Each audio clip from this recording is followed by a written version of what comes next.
Welcome to Basic Brewing Radio for Thursday, October 9th, 2014. I'm James Spencer. Here at Basic Brewing Radio, we're all about home brewing. Well, this week, Chris Colby of Beer and Wine Journal and I go back to basics to talk about carbonation. It's more than just fizz. Getting the proper amount of carbonation can make or break your beer, literally. If you're new to home brewing and would like to get into the hobby for the first time, check out our website, basicbrewing.com, where you can find archives of our audio and video podcasts and our DVDs to walk you through basic and more advanced brewing techniques. You can find me on Twitter. I'm Basic Brewing, all one word. Our show page on Facebook is at facebook.com/basicbrewing. And we're on the Google Plus as well. Thanks again to everybody clicking on the Amazon.com associate link on our basicbrewing.com site. You know how it works. Whenever you have an itch to shop on Amazon, go to basicbrewing.com first. Click on our Amazon ad on the right-hand side of the page.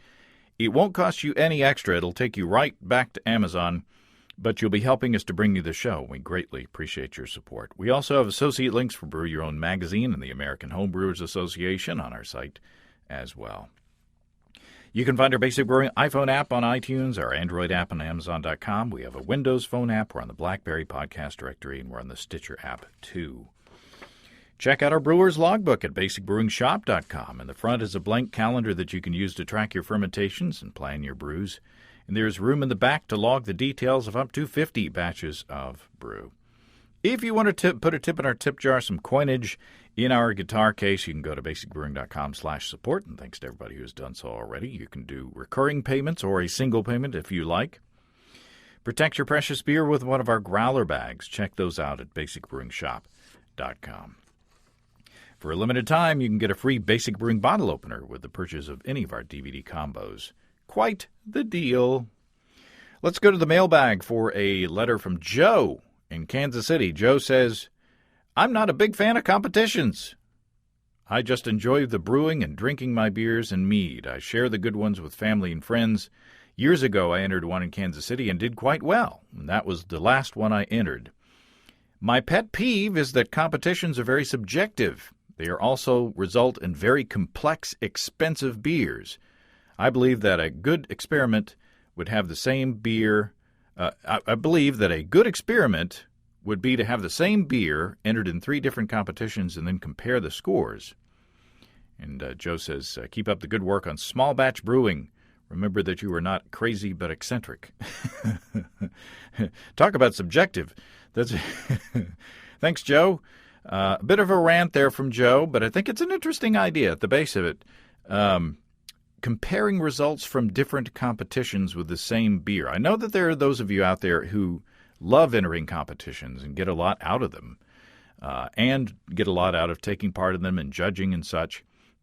And I know that there are those of you who have entered the same beer in multiple competitions. So what's your experience? How have the scores and comments compared from one competition to another competitions? Joe's right. Competitions are subjective by their very nature, but I don't know how you would do it any other way unless you fed the beer into a machine and got some sort of a, analytical score. But I think that would literally strip all the humanity out of it. So what's your opinion? Does the nature of competition cause beers to skew in one way or the other? Or is your experience that competitions help you to hone your skills to produce more solid beers?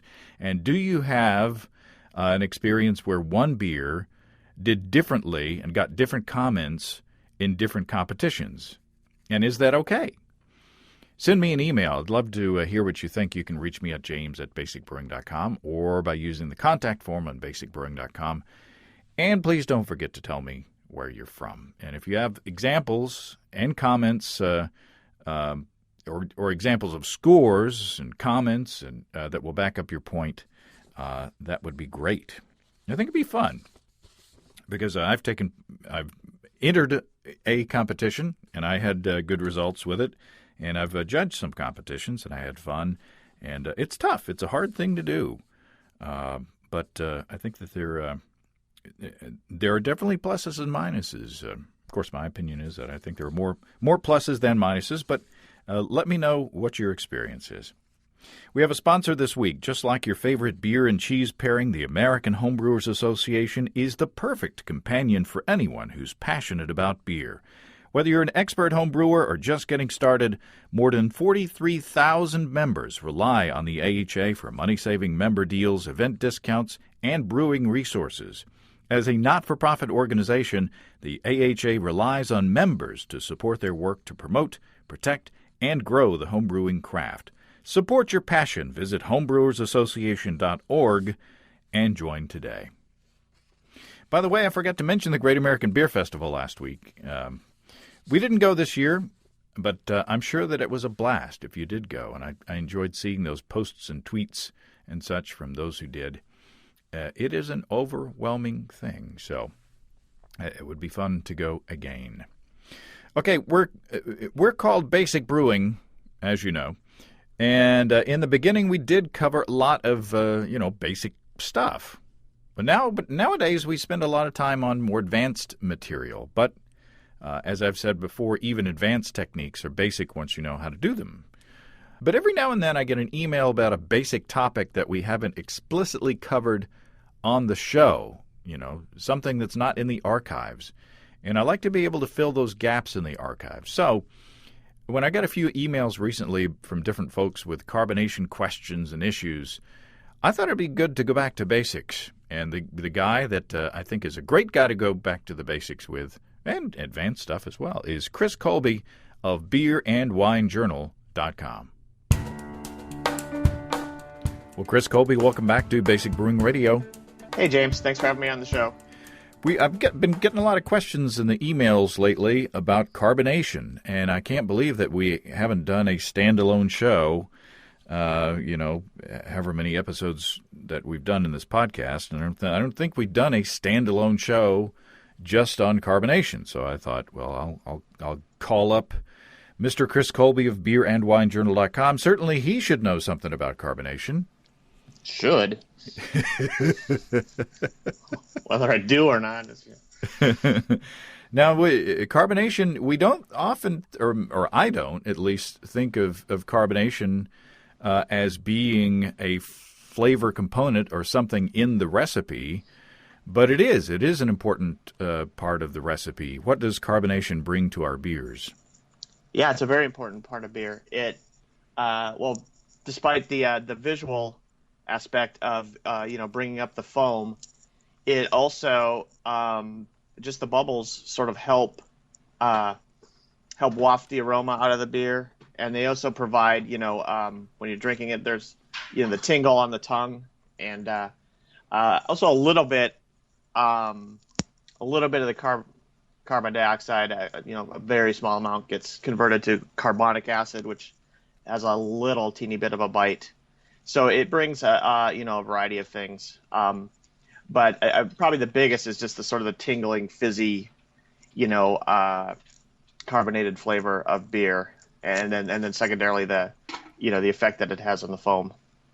And I think that, if you want to see the impact of carbonation on a beverage, take a Coke and pour it straight out of the can, or drink it straight out of the can, fresh, right after it's open, and it'll burn your throat. It'll burn your mouth. But if you let it sit out a while and you swirl out that carbonation, it'll be a whole lot sweeter. Yeah. So that's a dramatic demonstration right there of what carbonation can bring to the beer. Yeah, or just even think of, like, if you like wine, think of if you're drinking a Chardonnay versus champagne. One's white wine, the other's highly carbonated white wine, and they are very different. And the different beer styles have different levels of carbonation, right? Oh, very definitely, yeah. A lot of sort of traditional British session beers were, at least compared to American beers that we're used to, are have a fairly low level of carbonation, whereas like American craft beers and of course like American Pilsners and stuff have it's around 2.5, 2.6 volumes of CO2. And then there are Belgian styles that are actually, much more carbonated than that. Triples, are one example of a highly carbonated beer style. And of course, these days in American craft beer, now everything runs every possible gamut.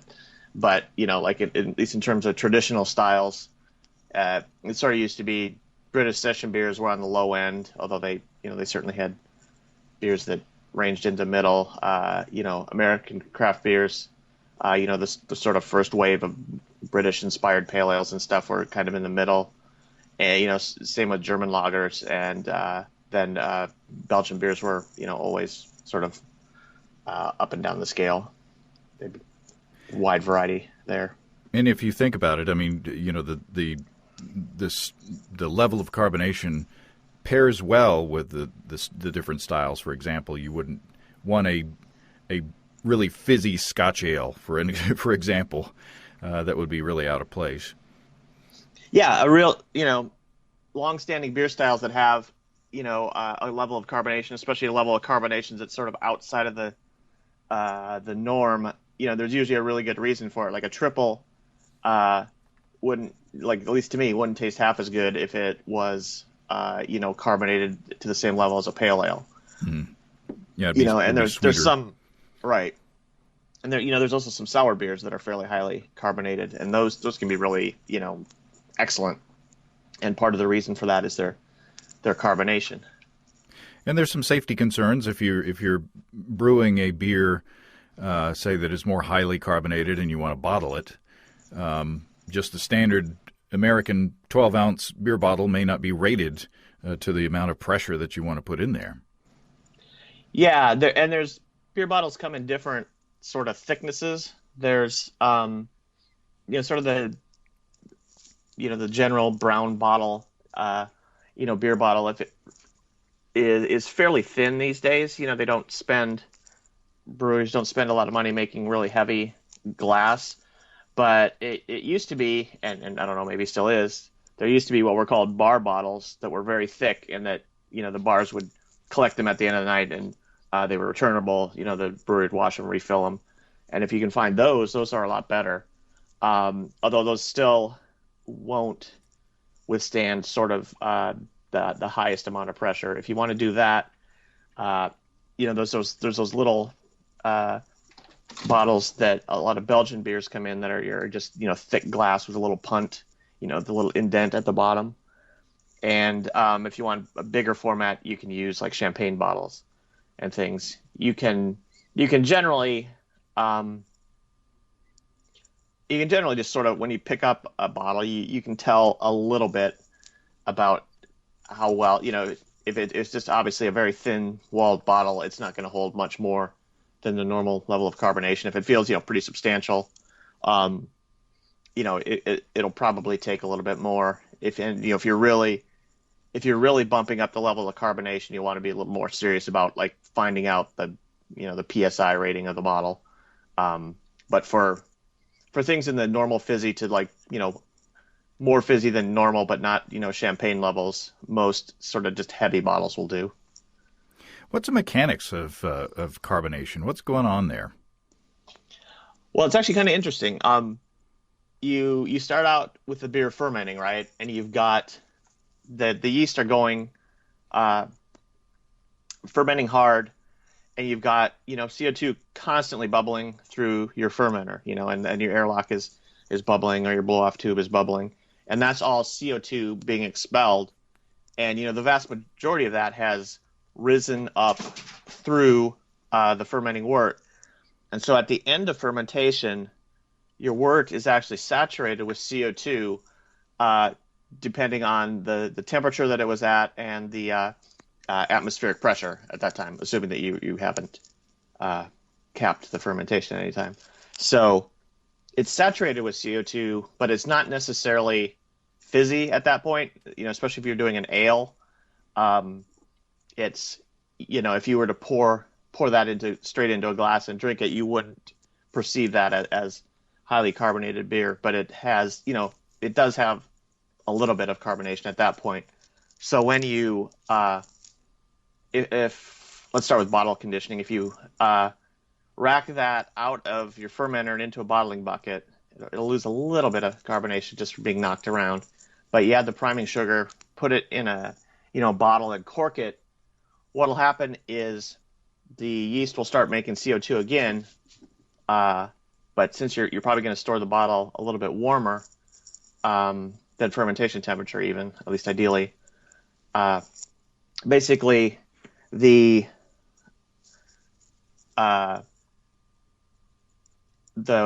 beer is already saturated with CO2 at the atmospheric pressure, and as you start, as the yeast start adding more, they're going to produce CO2, which is then going to bubble up into the headspace, and you'll sort of have two things going on consistently. Is that the yeast are going to be producing more CO2, which will bubble into the headspace, but as they bubble into the headspace, the pressure also is increasing on the beer, and the carbonation level will slowly start to come up.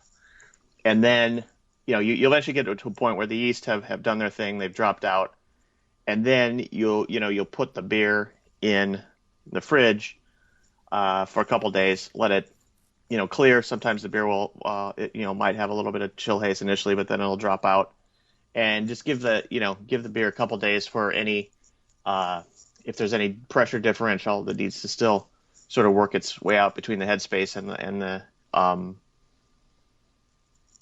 the beer. It'll do that, and then you've got carbonated bottle conditioned beer. So colder liquids can hold more carbonation than warmer liquids? Yes. Colder, more gas diffuses into colder liquids than warmer liquids. Although the flip side of that is interesting, and a lot of people get it wrong. Although cold liquids hold more gas dissolves more quickly into warm liquids. It's just, it's just like take a solid. If you had 2 glasses of water and like 2 teaspoons of sugar, if you dump them in, one in a cold glass of water and one in a warm glass of water, the sugar in the warm glass of water would dissolve quickly, or more quickly, simply because it's warmer. The molecules are moving around, bumping around more, and it works the same with gas. So, sort of ironically, you can carbonate your beer faster at warmer temperatures, but the maximum carbonation that you can reach is less and less at higher temperatures. Interesting. Now, I got an email a while back from Ross in Texas, and he was talking about having an overcarbonated beer, and he had read somewhere that if you have that the process of bottle conditioning, where you add priming sugar to the beer, and the yeast eats the priming sugar and creates a CO2. Mm-hmm. He was saying that there is an experiment out there somewhere that said that there's kind of a curve of carbonation where the beer is actually more carbonated, say 7 days after when you've bottle conditioned it, than if you leave it 21 days. And that sounds counterintuitive to me. I always thought that, the longer that you leave your beer bottle conditioning, the more carbon, it will go up. The curve will go up as far as, how carbonated your beer gets. Now, he says that there is an experiment out there that demonstrates this, that, if you bottle condition a beer for 7 days, it will be more carbonated than if you bottle condition it for 21 days. So I don't know if it's true or not. And I searched and I couldn't find that experiment. And if anybody out there can send us a link to that experiment, or can give us some data on that, I'd like to see it. But do you think this is just talking out of our hinder regions, but with no data? But does that sound like it would work? Here's the thing. Let's assume that you're bottle conditioning a beer, and let's assume that the wort has fully been attenuated, so that the yeast isn't going to continue to ferment, wort in the bottle.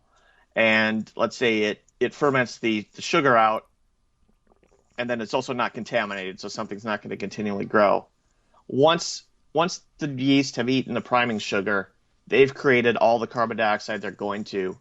and the amount of dioxide isn't going to change in the bottle. It may start out more in the headspace and then take a little time to dissolve into the beer itself, and it may, as time goes on, it may dissolve more evenly throughout the bottle, making finer bubbles. But your level of carbonation, once everything in the bottle is fermented out, the level of carbonation isn't going to change.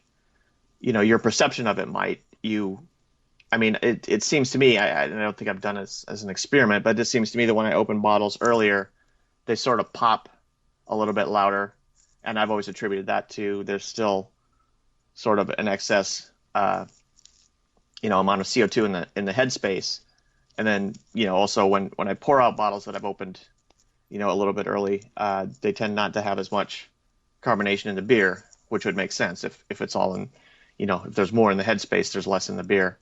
But yeah, I would say the level of carbonation, or the amount of CO2 in the bottle doesn't change. It might move around a little bit, from headspace to the beer to being more soaked into the beer, but it's not going to change over time unless your bottle is leaking, or the bottle's contaminated, or the wort you fermented wasn't completely fermented out, or for whatever reason the yeast were struggling to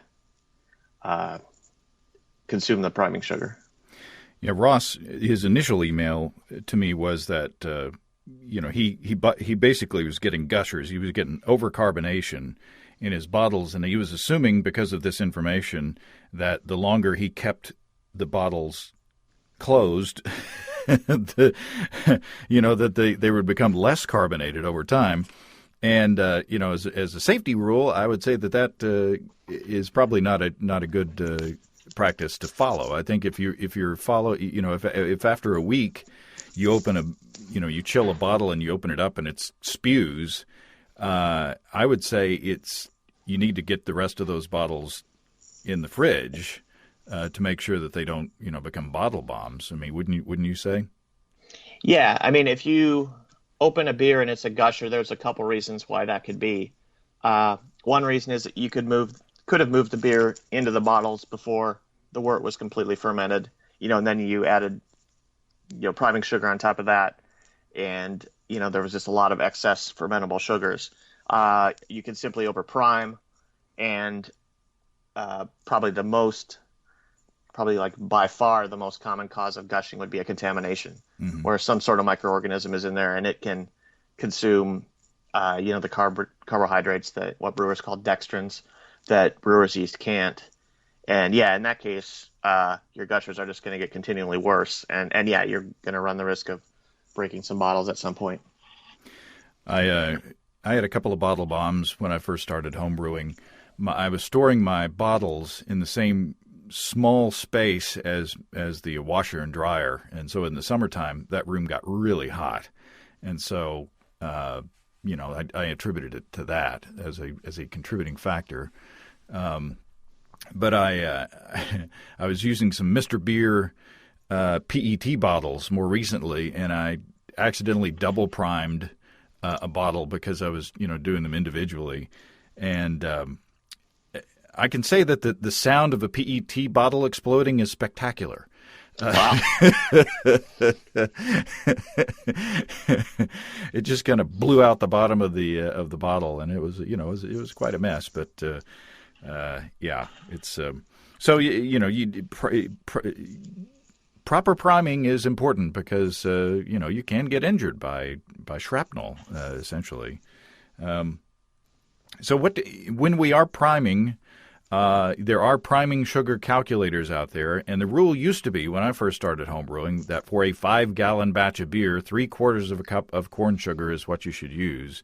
And with our discussion this past week with Pat Hollingdale about proper brewing technology, one of his pet peeves was the term batch size. And one person's batch size may be this, the amount of wort that they collect at the end of the mash. Another person's batch size may be how much beer they have in the bottling bucket. So to get a more sane and accurate priming method, you should probably find a priming sugar calculator online or an app somewhere, and actually use the volume that you have in your bottling bucket. That you're actually going to prime. And what are the factors that we feed into those calculators? There's basically two. There's the volume of beer. How much do you want to carbonate? And then there's the level of carbonation that's already in the beer. And you can estimate the level of carbonation that's in the beer by the temperature that it fermented at. Or if the temperature rose subsequent to fermentation, what temperature was it sitting at? And then from those, you can then calculate, how much more do you need to hit your target? So it's, the old 3/4 of a cup, of sugar for, besides, using a cup to measure sugar, it's more accurate to weigh things. It's more repeatable using a scale. But 3/4 of a cup per 5 gallons worked pretty good for if you were fermenting in the sort of standard ale range and you wanted a British, quote unquote British level of carbonation. That worked pretty good. And then if you wanted more of an American craft beer level, you bumped it up to, a cup. But yeah, it's much better to go through, do the carbonation calculator, use the actual volume of beer you have, use your best guess at temperature, and, take a look, or, read around and find out what, the best level of carbonation for that style is. And then also use your own, some people just like things a little bit flatter, a little bit fizzier, and do it that way. You can also choose which priming sugar that you use. If you're using corn sugar or dextrose, or if you're using table sugar, or some people use malt extract. And also, if you look in the archives, there was an experiment a long time ago on alternative priming sugars, and that was a fun show as well. So, a sugar is not a sugar is not a sugar. Yeah, different in terms of glucose and sucrose, or sucrose being table sugar. Those give slightly different levels of carbonation. I mean, they're both simple sugars. So they give slightly different. If you use malt extract, you also have to figure that malt extract is not 100% fermentable. So you're going to be adding, a very slight amount of body to your beer. But you're also going to be adding, you're going to need add a little bit more than you would of corn sugar to, deal with the fermentability. And if you don't know the fermentability of the malt extract, then it's just going to be harder to hit your target level of carbonation. And you'll need to, or you'll want to boil the sugar for about 10 minutes or so to sanitize it. And I draw off some beer from the bottling bucket or from the fermenter to boil my priming sugar in, just because, I don't want to dilute my beer even a little bit by putting water in there with the priming sugar. So that's just my preference. Yeah, for sanitation, you really only need to bring the you really, like an absolute minimum, you really only need to stir your priming sugar solution and bring it up to like 170 degrees Fahrenheit and hold it there for a couple seconds. That should be enough for sanitation purposes. Like most people usually boil it for a couple minutes, and that's fine. It's not going to hurt anything. But all you really need, your sugar should be essentially clean. Your water should be essentially clean. Unless you're getting it out of a septic tank or something. Not advisable. No, yeah. Warning, do not do that. We are anti-priming with septic tank water, and we stand firm on that. Yeah, if you're using like agricultural runoff or something. But if you're getting municipal tap water and, sugar, the amount of contact time you actually need for sanitation is pretty quick. Get it over 170 degrees and hold it there for, really just a couple seconds how to do it. Well, I go overboard on that. That's just me. It's not going to hurt. I usually do just because I'll put the priming sugar on to heat up, and I'll be, looking around for caps and blah blah blah. So it boils a couple minutes, and that's going to be fine. So if you don't want to hassle with bottles, there's kegging. Yes. So what is your preferred method of carbonation in the keg? I like to fill the keg with the beer, purge the headspace a couple times, and then when the beer's at room temperature still, or whatever temperature if I'm doing a lager, it'll be colder, but I do more ales than lagers. So, it goes into the keg at essentially, fermentation temperature, which is, or maybe, if it's risen a couple degrees, it's closer to room. Blow out the headspace. Then I crank the PSI up to about 30, and just sort of shake the keg, and you'll hear the regulator sort of groan as it's pushing CO2 through there. And I do that for a while until the rate of CO2 goes. You hear the regulator groaning less, and then I usually just set it in the fridge for like 3 days, and the shaking it probably gets the bulk of it. I don't know what percentage, but gives a good start, and then sitting for 3 days under. I usually keep it under the high pressure for 3 days, and then just dial it down to serving pressure, vent off. Just pull a little pressure ring on top until it adjusts, and then that usually works. At least that works for me for normally carbonated ales. Now, if you want to be more precise, I guess you can just put the keg on the line at serving pressure, and it will carbonate more slowly. But you'll wind up with maybe a more sort of controlled, predictable carbonation level. Yeah, if there are the tables where you look up at this temperature and this pressure. Here's the level of CO2, and you can dial in that pressure and let it sit. And what will happen is the level of carbonation will rise and sort of approach that level, and then slowly level off. If you shake it, it kind of depends on how hard you shake it. I don't think that I'd get more CO2 in than I expect. I think I just move the level of carbonation, closer to the end point, and then let it creep up at the end. And if you do go over pressure, like if you really shake it and it has, way too much pressure, you can always just vent, the beer once a day, and because you'll see if the gauge pressure keeps going up, and you're turning the CO2 down, that means the CO2 is coming out of solution in the keg, and you can just vent and sort of bring the level down over time. And the shaking, it reminded me of remember the original Connections series with James Burke. I think he described the way carbonated water was discovered or invented was that someone was pouring water back and forth in like the CO2 headspace of an open fermenter, beer fermenter, and so carbonation was CO2 is being infused in the liquid as it was being poured back and forth, between two vessels. So I believe that's the story. So in that case, it's sort of similar to the principle of shaking the shaking the keg. If you shake the keg back and forth, it's going to infuse CO2 more quickly into the liquid. Yeah, some people will lay the keg down and like roll it back and forth. That's another option.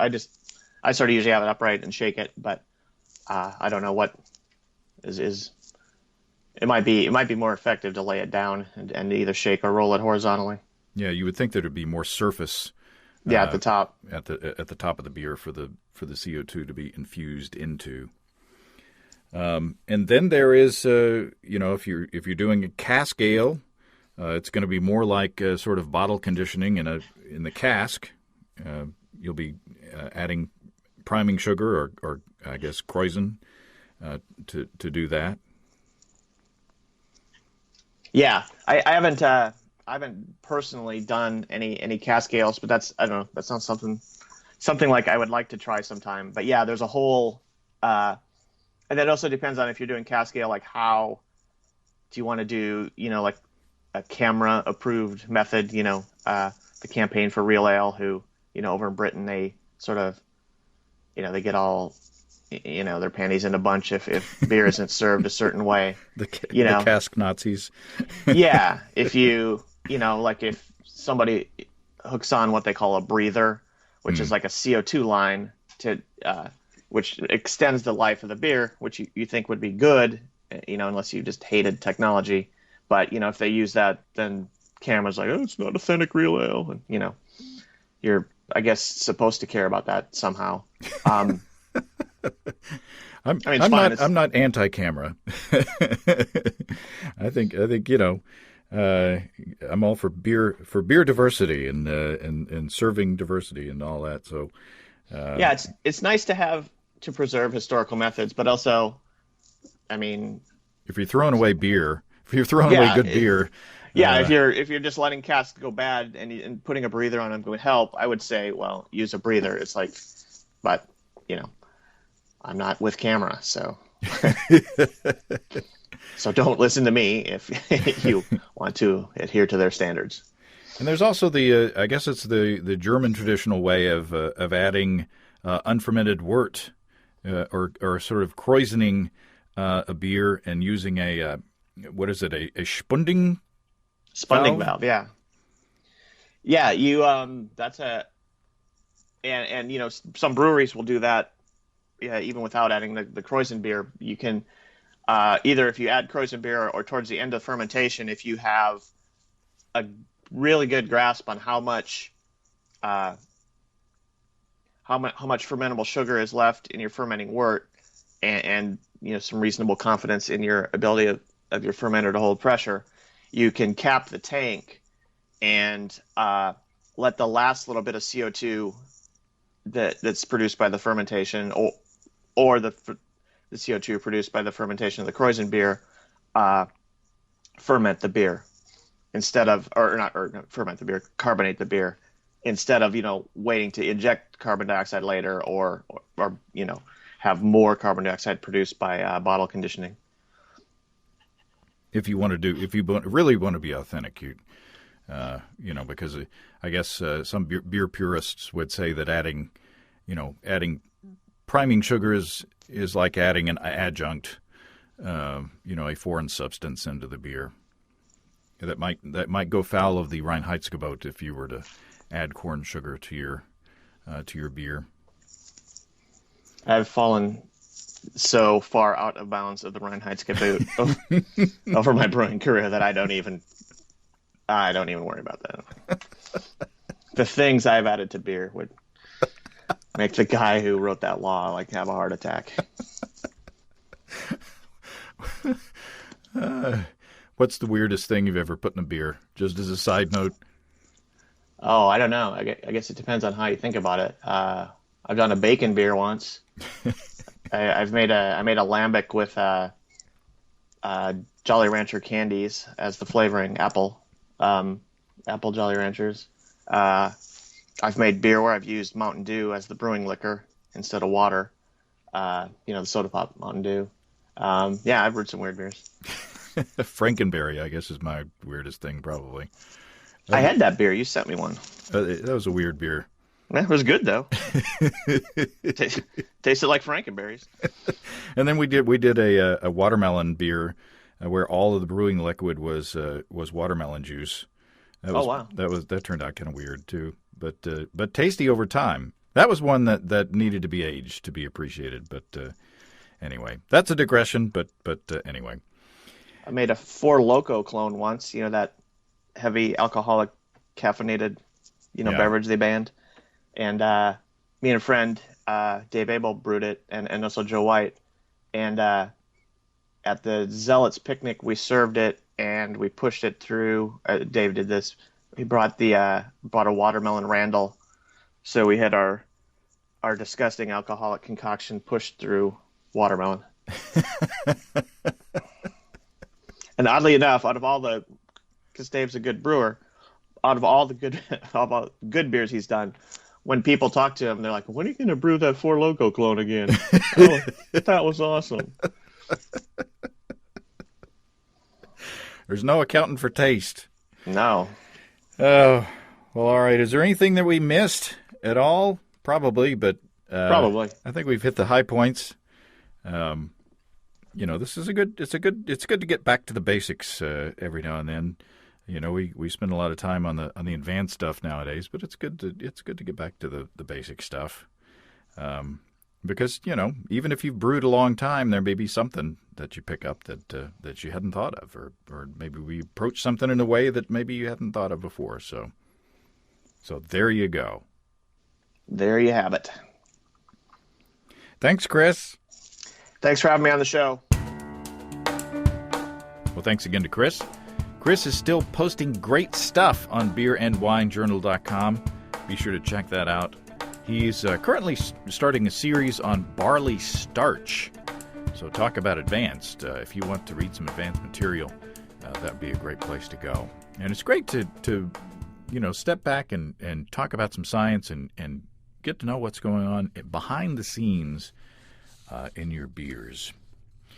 If you have brewing questions, show suggestions, or just want to say howdy, write to james@basicbrewing.com or just fill out the contact form on basicbrewing.com. And please don't forget to tell us where you're from. You will find our bottle openers on our shop. Our Basic Brewing growler bags are available as well. Protect your precious homebrew and craft beers. You take it from place to place. Check out our support link where you can throw a couple of bucks into the tip jar by subscribing financially to our podcasts.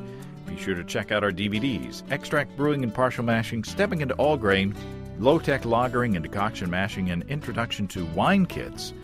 You can find them all on our site. We've got combo deals to save you a few bucks if you want to buy more than one DVD at a time, with a free bottle opener included with any of our DVD combos for a limited time. And you can check out our Basic Brewing shirts in the store as well. Our logbooks are in the store too. Keep track of up to 50 batches of beer. You can see a listing of the fine folks across the country who sell our DVDs on basicbrewing.com. And if there isn't a vendor in your area, you can order them online in our online shop at basicbrewingshop.com. Thanks to everybody who's continued to click on our Amazon.com link. We appreciate the support there. Our featured products this week that were purchased through the link are Wilson Electronics AG Pro Quint Cell Phone Signal Booster for Home or Office, and Dream Girl Men's Hot Scotty Scottish Highlander Kilt Costume. That's something that I wouldn't be wearing, but if you can pull it off, that would be great. I'm not a confident man. Thanks again, everybody, and remember, I can't tell who bought what. So no worries there. Just click on the Amazon.com logo on our site the next time you feel like Amazon shopping. And we greatly appreciate your support. And don't forget, you can also join the American Homebrewers Association and subscribe to Brew Your Own magazine through the associate links on basicbrewing.com as well. That's all until next time. Until then, thanks for listening, everybody. I'm James Spencer. Production help for Basic Brewing Radio and our website is provided by Kelly Dotson. Basic Brewing Radio is a production of Active Voicing. We'll talk to you next time, everybody. So long.